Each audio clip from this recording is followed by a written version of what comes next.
Learning how to paint mountains just like Bob Ross in his wet on wet technique can be a little bit confusing if you're just getting started. So in this video, I'm going to break it down for you.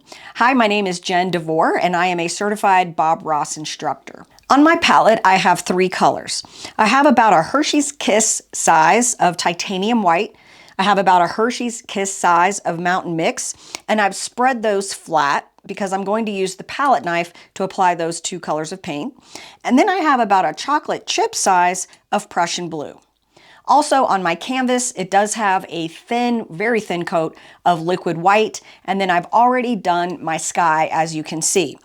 Now, when we go to the canvas, I'm going to start with my palette knife to begin, and I'm going to pick up just a little roll of paint of that mountain mix color. It's a very small, almost like spaghetti noodle size roll of this mountain mix paint.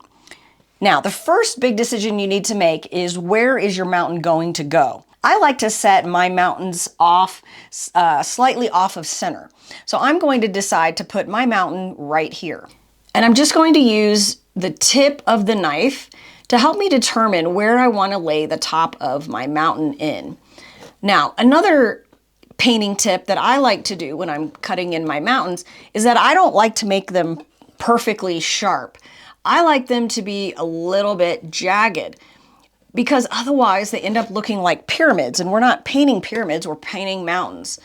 I actually live in Golden, Colorado, which is in the foothills of the Rocky Mountains, and I'm fortunate enough to be able to see mountains from my front and backyards, and I can guarantee you there are no perfectly smooth edges to any of the mountains that I see from here living in Golden, Colorado. So that's my first mountain peak. For my second mountain peak, I'm going to come down slightly lower than my first mountain, just because I like to make the mountains different from each other. I like to make them different sizes and different heights. Okay, so that looks like a really good beginning to our mountain. And next, what I'm going to do is taking that same palette knife. You can actually wipe off any of the extra paint that you have on your palette knife because you actually want your palette knife to be pretty clean. And so what I'm going to do is I'm just going to come through here and I'm just going to scrape any excess paint that might be on the mountain. And I'm just going to bring it down, and I'm really pushing that mountain into the canvas. Bob used to say that you're almost like you're pushing your palette knife so hard, it's almost like it could pop through that canvas. If you're using one of the Bob Ross Company original canvases, you won't have to worry about poking a hole. These things are really sturdy. Okay, so for now, I'm going to put my palette knife to the side, and I'm going to go to my 2-inch landscape brush. Now, what I'm looking for here is that I want the appearance of these mountains in the back.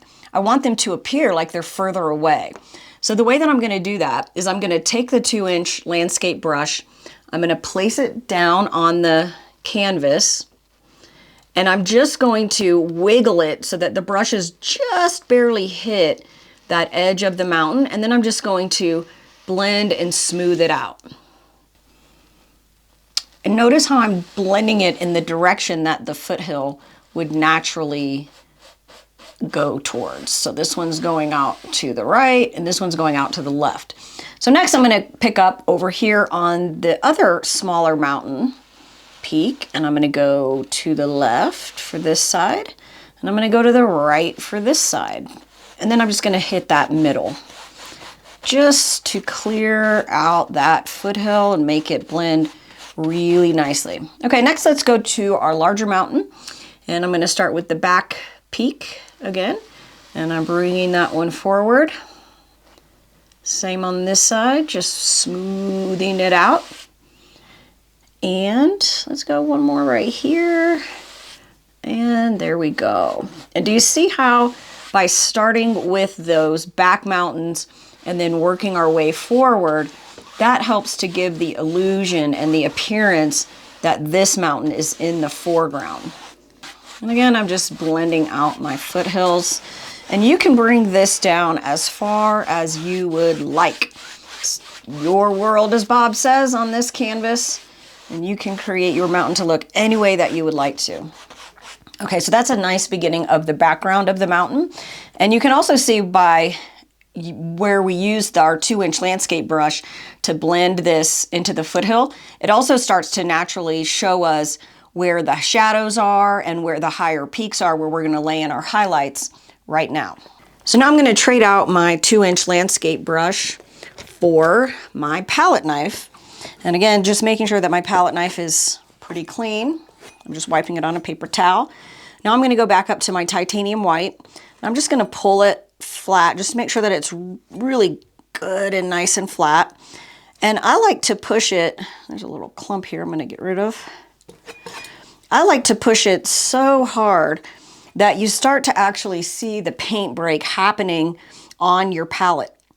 That's really going to help you, because what we're aiming for when we do our highlight in particular is we want that paint break. Next, I'm going to take my knife and I'm just going to cut through and grab that little roll of paint once again. And now we've got our perfect little roll of paint. This is the perfect amount, just a spaghetti size. Again, I'm going to start from the back mountain and work my way forward. And in this particular painting, our light direction is coming from the right. And I'm right-handed, as you can see.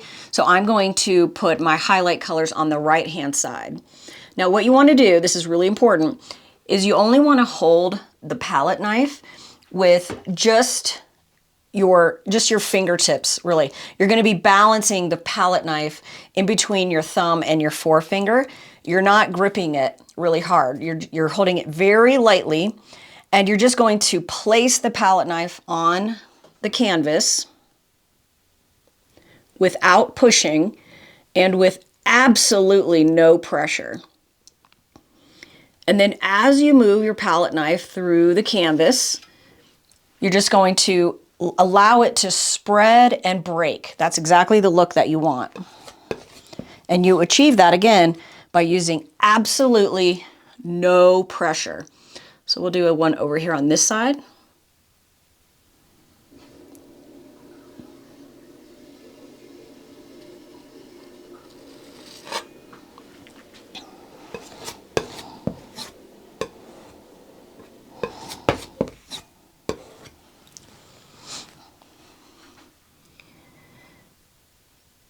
We'll do another one here. I'm just letting that palette knife graze the canvas. I'm reloading frequently, going back to my palette knife, pulling that white paint really flat, hopefully getting some of those paint breaks to show on the actual palette. And then let's go back up to our larger peak here. Touch. I'm not grabbing the handle hard. I'm barely even holding it. It's almost like you could really drop the palette knife if you weren't being super careful. Again, back to my palette. I'm pulling that paint really flat. I'm looking for those paint breaks. Let's go over here on this one. Letting that break. Letting it slide. Back to the palette, pushing it flat, looking for those paint breaks on the palette. Barely touching the canvas. It's almost like this palette knife could fall out of my hands. Just like that. Back to the palette, pulling it flat, looking for the paint breaks. I'm going to add a little bit of interest here. Just like that. I'm just connecting those two together. What the heck, let's do one on that other mountain too. This one here. Give it a little bit of interest and pull. I think that actually looks really nice. Okay, so now what I want to do is I want to do the shadow side, and I'm actually going to scrape off a little bit of this white, put it back in a pile, and I'm going to go over to my Prussian blue, pick up a little bit of that, because I want this color to be darker and different from our highlight side. Again, I'm pulling the paint flat. I'm looking for that marbled texture, and I'm also looking for these paint breaks. And I'm going to take a clean palette knife. I can go ahead and wipe that off. Pull it through to get a little roll of paint. Perfect amount. And then let's go up here, and I'm just going to touch. And then pull very slightly. Touch and pull. There we go, there's one side. Next I'm gonna actually flip the knife over to get inside here and inside of here, just because the space is a little bit tighter. So I'm pulling my paint flat. I'm using just the short edge of the knife now. Let's go up here.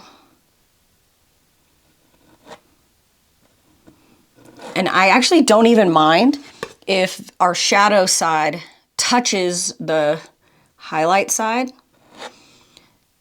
I actually think it looks kind of cool when it pulls down some of that highlight side. And next we'll do this side. Just pulling that down and scraping that in. Nice. Okay, so that looks like a really great way to highlight and shadow the mountain. Next, I'm going to show you how to blend it in. So now I'm back to the 2-inch landscape brush, and this brush, if I wipe it on a paper towel, you can see it's dry. I haven't loaded it with any paint. And I want to go back up to the canvas, and I'm just going to lightly pat as I walk up and down the mountain,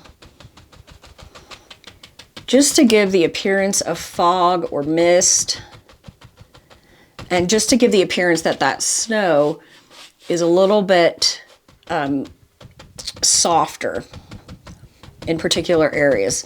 Now I don't go all the way up the mountain, I stay down here low, and I'm just letting that pounce and blend. Same thing on this side.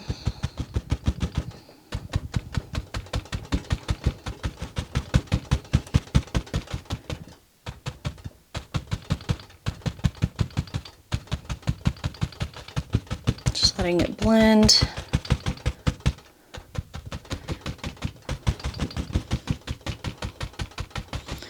And you can do as much or as little blending as you like. And there you have it. That's how you paint a mountain using the Bob Ross wet on wet technique. If you like this video, make sure you give it a thumbs up and ensure you're subscribed so you don't miss next week's video.